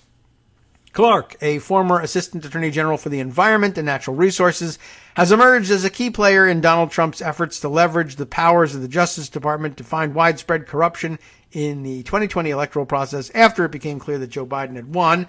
On Thursday, the House panel investigating the attack was expected to hear, and did hear, testimony from multiple former Justice Department officials with knowledge of Clark's proposal of a plan to pressure states to invalidate Biden's electoral victories after the 2020 election. There was plenty of that. Jeffrey Clark ended up looking like crap at the end of that, and then we got the news that they were searching his house. So no word yet, I don't think, on what they got, and I'm sure they'll be tight-lipped about it. Lots of people complaining, well, now you're searching his home. He could have flushed all that stuff down the toilet a long time ago. But, yeah, maybe. But I don't know. I'm not certain what the plan was. Marcy Wheeler spent a great deal of time explaining that the raids on people's houses that have come in the wake of various investigations of Trump and Trump activities have come months, in some cases a year plus, after it turns out that the FBI and other law enforcement agencies were already pretty closely monitoring what was going on with them, both in their houses and elsewhere. And this is just cleanup job, and they don't typically seem to depend on raids under exigent circumstances to grab up evidence that they think is being destroyed at any point. But it's one of the last cleanup bits. They don't tend to rely, it seems, on raids of the house, which seems a little counterintuitive, but raids of the house early on in the process to snatch up evidence and build their case that way. It seems to be the last thing that they do, which is probably it's not how they would treat it with, a typical prosecution of a drug dealer or something like that. But this is part of that deference for public officials and public employees. The presumption is that everything that's going on in their house is legit and protected, and only as a last-minute cleanup of, well, for the sake of thoroughness, we raided their house, but the case has been building against them and has been pretty much sealed in our view for several months now. And because they are who they are, the raid came late, but it tends not to matter. And we basically know everything we need to know before we make the raid anyway, and anything we find there is a bonus at that point. So that's something to keep in mind if you are worried about how late that came. Speaking of seizures of electronic devices, etc., just throw this one into the mix because it follows. From the Daily Beast, Dan Ladden Hall reporting that the FBI has seized the Nevada GOP chairman's phone in, you'll never guess what, a fake elector investigation. Wow. According to this report, this guy who looks something like a pear-shaped and overweight Steven Seagal has had his phone seized. FBI agents on Wednesday seized the cell phone of Nevada's top Republican official as part of an investigation into a fake elector scheme that spreads this investigation to Nevada. I think that got mentioned the other day, and I was like, really? I didn't even think that they sent fake electors. Maybe they did, maybe they didn't. But now this guy is without a cell phone, and that's fun. Agents are said to have taken the phone of State Republican Chairman Michael McDonald in connection with an alleged plot to give Nevada's 6 electoral votes to Donald Trump for the 2020 presidential election, despite Joe Biden winning the state by more than 2% of votes cast. So that's a pretty big stretch, and I guess that's going to cost you your phone. Sorry, Mike McDonald. We'll check into this over the break. Hi, it's me, David Waldman, the same guy who was just talking to you a second ago. Our Patreon subscription drive is still going strong, with over 175 monthly donors who help keep us on the air. If we've helped keep you going during the pandemic, why not return the favor and help us keep going so we can all be together for the next disaster? Patreon.com, Patreon.com, makes it easy to make secure, recurring monthly contributions to support our show.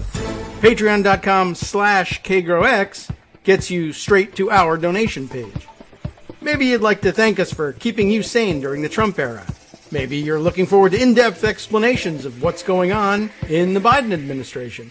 Whatever it is that keeps you listening, we need your help to keep bringing it to you. And hey, if you happen to prefer using PayPal or even the Square Cash app, we're up and running with those options too. Thanks again, everyone, for all your support. We literally could not do this without you.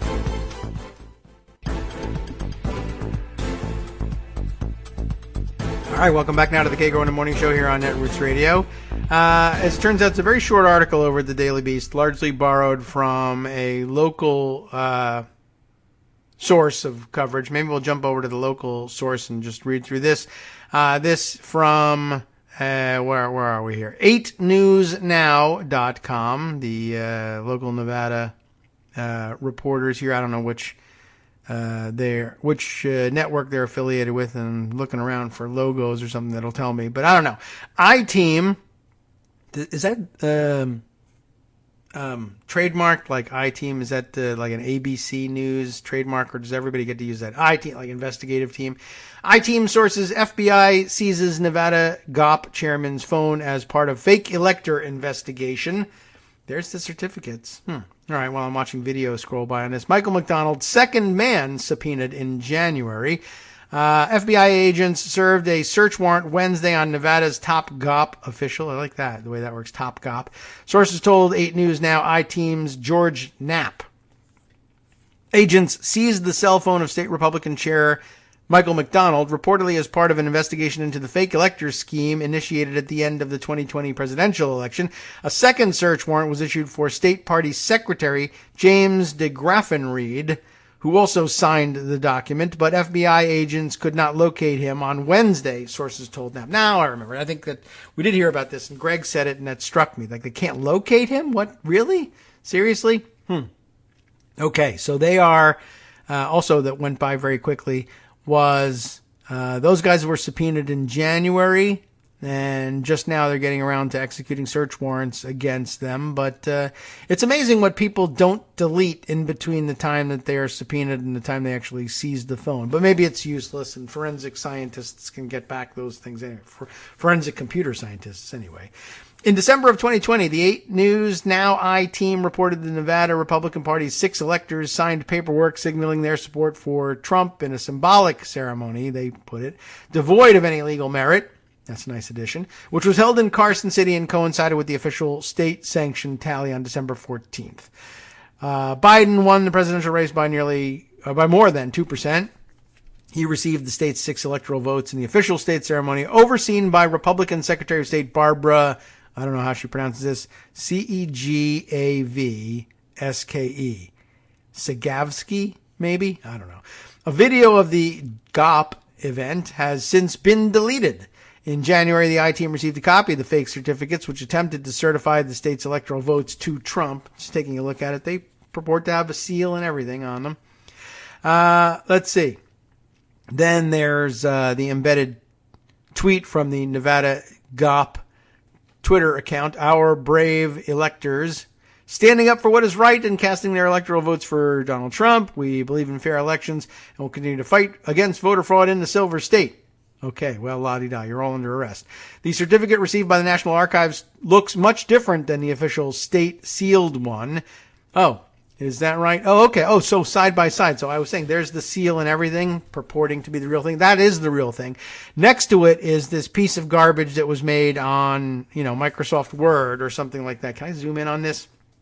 So the real one, by the way, this is kind of interesting too. So not only does the real one have ornate script on executive department, I wouldn't necessarily say letterhead, but, for documents, elaborate script and, anti-forging devices essentially is what this elaborate stuff, plus a rendering of the state seal at the top. And it says Certificate of Final Determination of Contests Concerning Presidential Electors. You can tell the real one because it sounds like it has a stick up its butt and a stick from the 18th century at that. And the new one is much more straightforward. You might have better time reading that one. But I love the formalities. Certificate of Final Determination of Contests Concerning Presidential Electors. The fake one says Certificate of the Votes of the 2020 Electors from Nevada. Like, they didn't even look up, what does the real one say? Shouldn't we copy that? Even if you can't copy the ornate letterhead, because that's a second crime. Why doesn't yours say Certificate of Final Determination of Contests Concerning Presidential Electors? I can tell you this. You'll be able to catch me when I do this. But if I were ever forging electoral votes, can't imagine why I would agree to do that. But if I had to do it, for whatever reason, like a free pizza, I would do that for a free pizza. Then I would say, you know how I would do this work.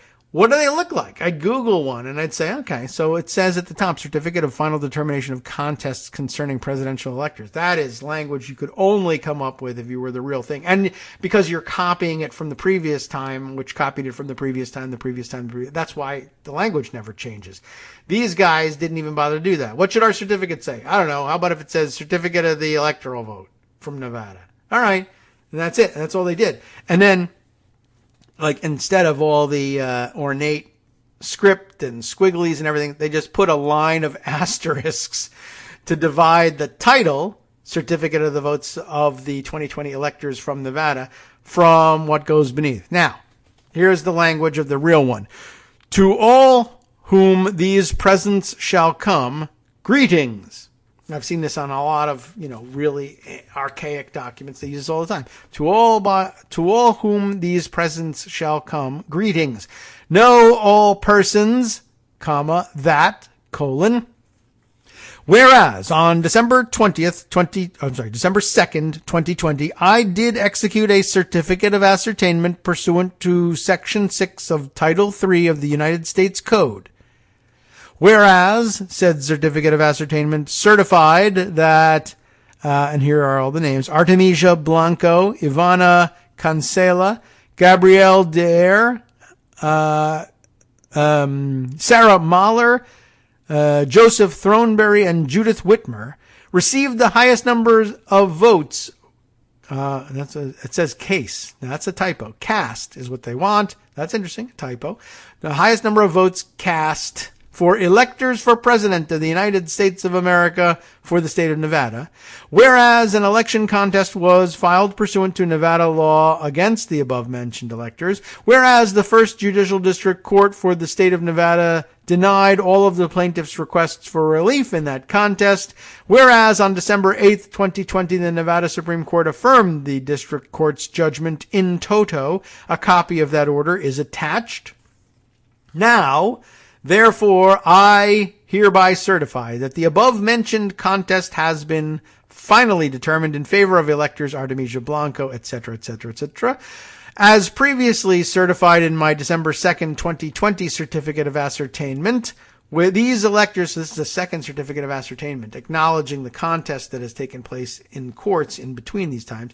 These electors have received the highest number of votes and have been elected the presidential electors for the state of Nevada in compliance with the laws of the state of Nevada. Pursuant to the safe harbor provisions of the United States Code Title III, Section 5, the final determination of said contest in favor of these electors is conclusive and governs in the counting of the electoral votes as provided in the United States Constitution. In testimony whereof, I have hereunto set my hand and caused to be affixed the great seal of the state of Nevada, prepared this 10th day of December, 2020. And they used to say, like in the 1960 document, the year of our Lord, 1960. And they've gotten away from that. And it's signed, Steve, whatever his name is, Sisolak, governor. Sorry, I don't know who the governor is.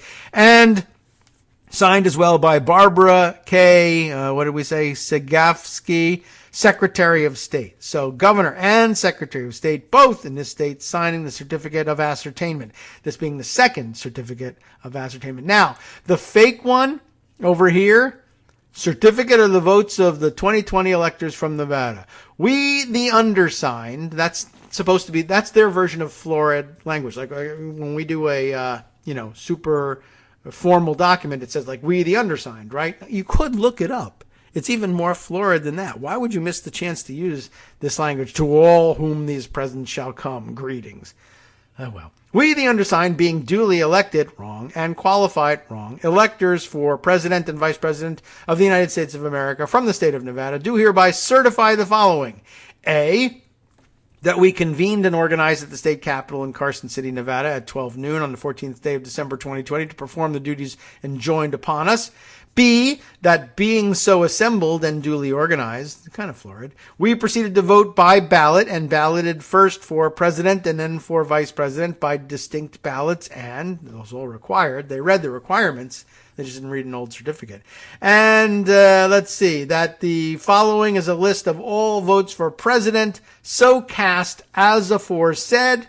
For president, names of the persons voted for: Donald J. Trump, state of Florida, number of votes, 6. And then that ends. And I think the document then goes on to have the number of votes cast as 6 for vice president, for Mike Pence as well. But there's no mention of the name of the electors on these pages. But maybe later on they do that because they said they signed the thing and whatever. But there's no comparison between the two. By the way, there's a watermark on the picture of these things that indicates that they are a CBS affiliate. 8 News now out there in Nevada. So that question is answered. But interesting that they didn't copy the florid language. Now, I will also point out we are comparing apples and oranges to some extent here. What this purports to be from the fake electors is a certificate of the vote.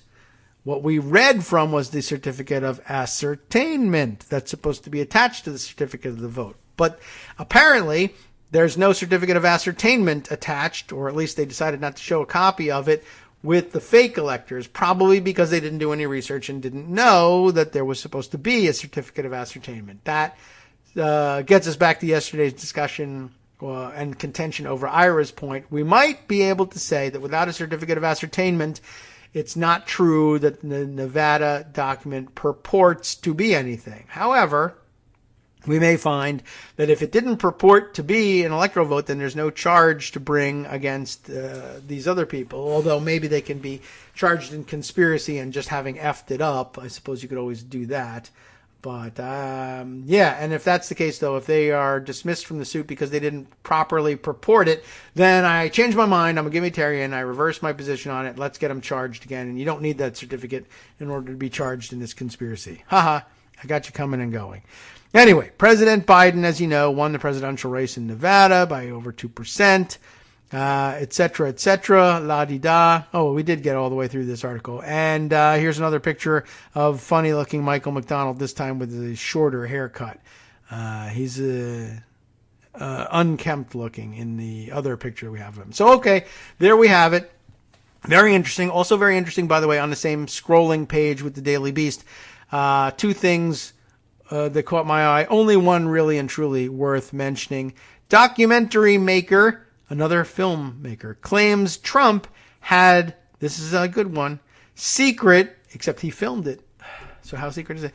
had a secret Air Force One call with Putin. Oh my God, with Putin just before the election. That does seem kind of like some hot news there, and we should look into it. The one that doesn't deserve mention, but I have to mention nonetheless because of the outrageousness of it. I hope you've digested your breakfast at this point. Just, weird. The headline over at the Daily Beast, a teaser story meant to attract attention. Like this, Wet Wipe Island. I was like, I don't know that reality show. That's a different one. But now I get the picture. Wet Wipe Island has, quote, changed the course of the River Thames. Oh, wait a second. Gross. The blockage, it says here in this little blurb, is said to be the size of 2 tennis courts and has prompted calls for people to stop using the products once and for all. Oh, gross. That means wet wipes flushed down the toilet and then discharged into the river have caught up on something, and then it just kept building up, and I don't know, maybe they attract. They're like magnetic wet wipes, but there's a 2 tennis court sized wet wipe island changing the course of the River Thames. Ah, yuck.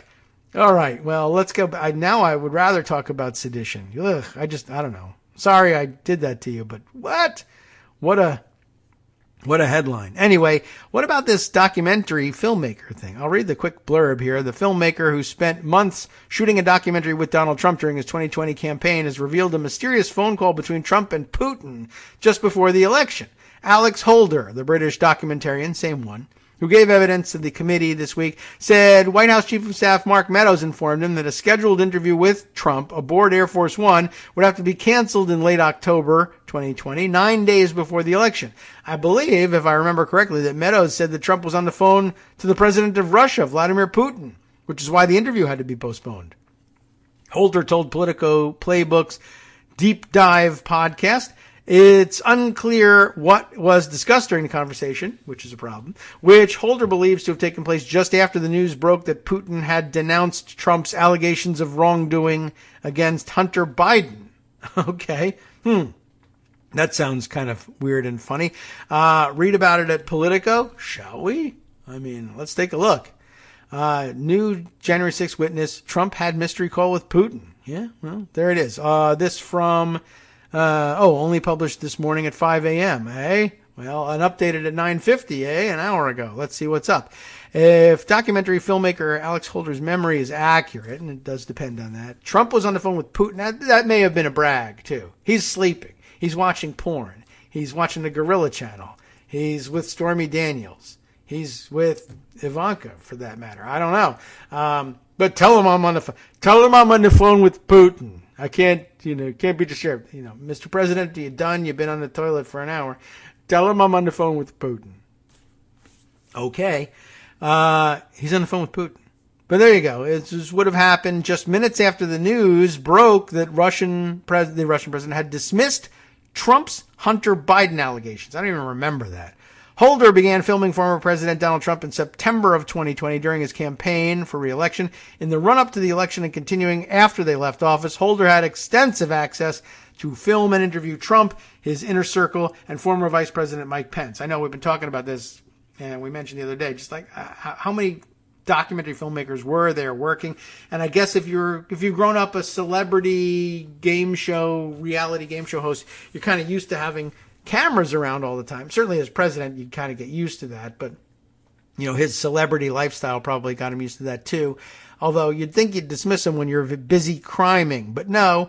Remember that these guys probably thought they were making, Triumph of the Will too. This was a documentary film of Trump's Fourth Reich being established, and it was going to be important history material, but instead it's going to end up like the other important history material, fodder for late nights on the History Channel, like all the Nazi documentary films. They thought they were making the history of the new era, and in fact it was just evidence at Nuremberg and shows about, Nazi secrets of the occult on the History Channel. Anyway, the House Select Committee investigating January 6th recently sent a subpoena to Holder for raw footage related to interviews and discussions he recorded, as well as raw footage from January 6th, when Holder and his cameramen were there filming as the mob attacked the Capitol. On Thursday, shortly after Holder finished talking to January 6th investigators, Ryan Lissa met Holder at his hotel. On this week's Playbook Deep Dive, Holder talks about what it's like behind the scenes filming Trump World, the significance of his project, and the potential impact of the footage subpoenaed by the January 6th committee. So I rarely recommend that you go and listen to somebody else's, especially one of these commercial type podcasts, but maybe you'd be interested. You might be better served staying tuned here at Netroots Radio and listening to the West Coast Cookbook and Speakeasy, or even maybe visiting Darwin's podcast for the week. You never know. I would say you'd do well with any of that, but you might want to give a listen to this Politico garbage a little later too. Let's see. On Thursday, we noted that during a trip aboard Air Force One, this interview between Holder and Trump was canceled. We heard about that. But he says it turns out to be much more interesting than we knew. Holder traveled with then President Trump on Sunday, October 25th, 3 days after the second presidential debate, 9 days before Election Day. That day, Trump flew from Washington to New Hampshire, then on to Maine, and then back to Washington. But White House Chief of Staff Mark Meadows told Holder something had come up, and the planned interview was nixed. My memory is that the Chief of Staff sort of came over and said the interview couldn't happen today because he was on the phone, and I believe, if I remember correctly, that he said he was on the phone with Putin, which is why the interview had to be postponed. That's like important sounding, you know? Little did he know that it would be evidence of more collusion with Russia. But he should have known by then, because he'd been yelling about it. Anyway, the dumb guy. Well, that certainly piqued our curiosity. Why would Trump be having an apparent unscheduled Sunday chat with Putin during a packed day of campaigning in New England 9 days before the election? Trump aboard, let's see. Oh, this is just, I guess, supposed to be, a caption of him boarding the campaign. Trump boards Air Force One. Yeah, it's just, I guess, supposed to be a caption for a picture that doesn't appear here. One explanation could be that Trump and Putin were reportedly trying to negotiate an arms control agreement, as Axios' Dave Lawler and Elena Treen reported on October 11th, 2020. And indeed, on October 26th, the Kremlin released a statement about its views on several security issues in Europe, which, I'll get back to that in a second. But one Trump official involved in those talks told Politico that he had no recollection of a Trump-Putin call during that period. So who knows? It could be all a lie. It could have been something. It could have been serious. They do note that there was the October 26th Kremlin statement about security issues in Europe, and I wonder if that's the one that led up to the ultimatum that preceded the second phase of the invasion of Ukraine. Remember, where they were like so up in arms and we were supposed to accede to their demands or there would be a nuclear war? But I can't remember whether that coincides with that time period. Well, anyway, interesting news from the Daily Beast. It took a different turn. Didn't know we were going to go there. Let's see. Other things from Pocket. Time to try to cram things in the last couple minutes of the show. Oh, yes, here we go. How about this one? Why not do this? There's so much more that you could be reading and talking about. Philip Bump, though, writing for the Washington Post, seemed important in his to get his view of things. He thinks he saw something that I so far haven't noticed from the hearings, and I didn't get to watch them, so I'll take his word for it. January 6th committee connects two strands of Trump's efforts to retain power. That seems important. Lots of people want connective tissue here. And here is Bump's effort at noting that connection. A key focus of the House Select Committee's investigation into the January 6th attack, yes, is that the riot was simply one endpoint of the various paths Trump was taking as he aimed to retain power. It was a violent and dangerous endpoint, certainly, but it still represented just one of the ways in which Trump and his allies sought to block Biden's electorally warranted elevation to the presidency. That's a weird way of putting it, but okay. You got to be technical these days. During its hearing on Thursday, the committee for the first time drew a line between two of those other paths, a connection that hadn't been drawn before. The through line was Trump's attorney, John Eastman. Barely knew him. Coffee boy. Thursday's hearing centered on Trump's effort to leverage the Justice Department to bolster his unfounded claims of election fraud. Right? We knew that. In the weeks before January 6th, the president put increasing pressure on the department to take some sort of action to that end. It resisted for the obvious reason that no rampant fraud had occurred. Not that it hadn't looked into it, as witnesses at Thursday's hearing made clear. Theories were raised, considered, and rejected for lack of evidence over and over again. After Attorney General William Barr made this clear publicly, Trump turned on him. Barr soon left his position. Then Trump's pressure turned to the acting Attorney General, Jeffrey Rosen, and subordinates, including acting Deputy Attorney General Richard Donoghue. Testifying before the committee, Rosen and Donoghue described meetings and calls with Trump in which the president was increasingly agitated.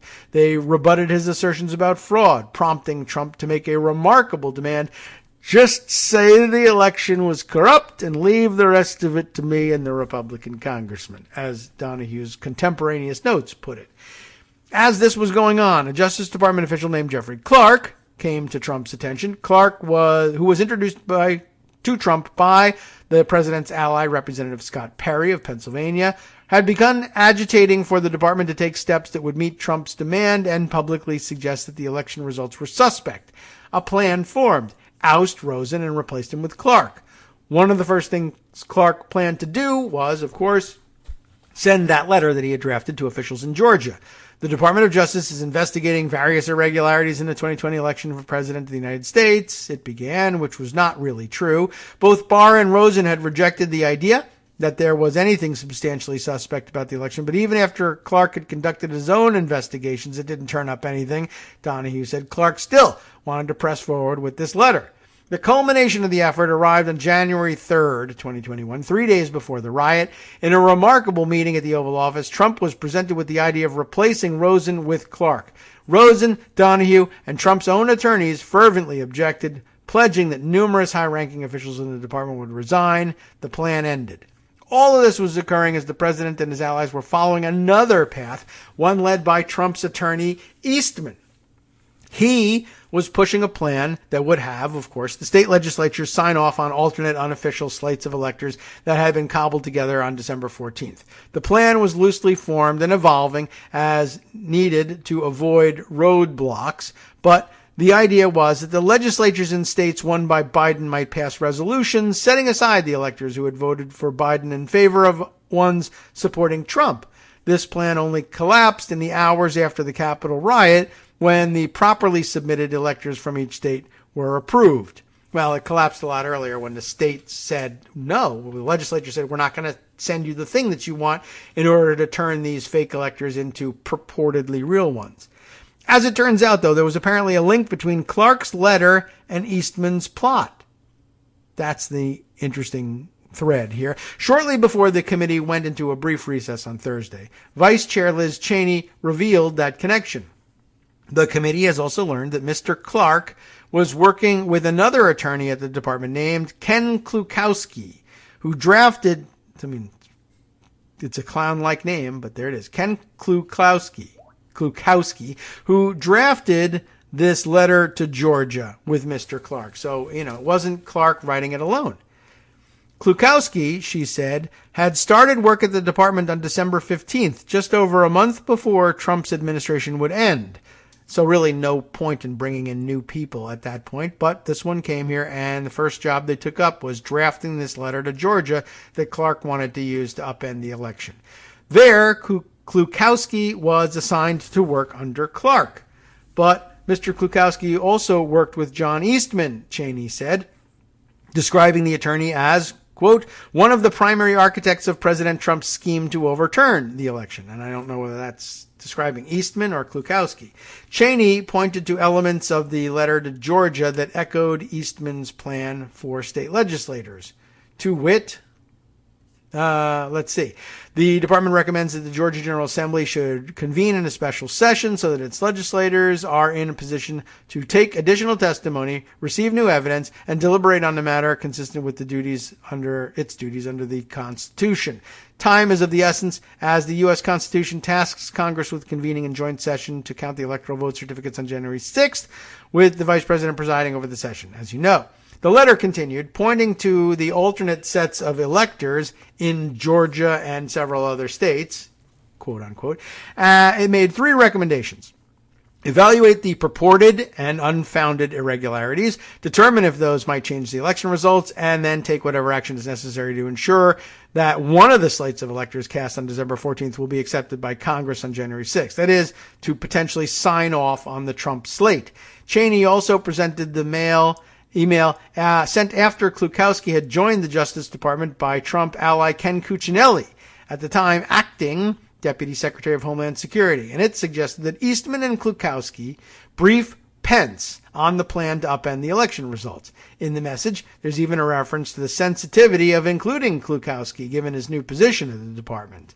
This email suggests that Mr. Klukowski was simultaneously working with Jeffrey Clark to draft the proposed letter to Georgia officials and working with Eastman to help pressure the vice president to overturn the election. In other words, Klukowski appears to draw two different parts of Trump's efforts to retain power, overhauling the Justice Department to focus on claims of fraud and get legislatures to sign off on the alternate slates, into one unified plot.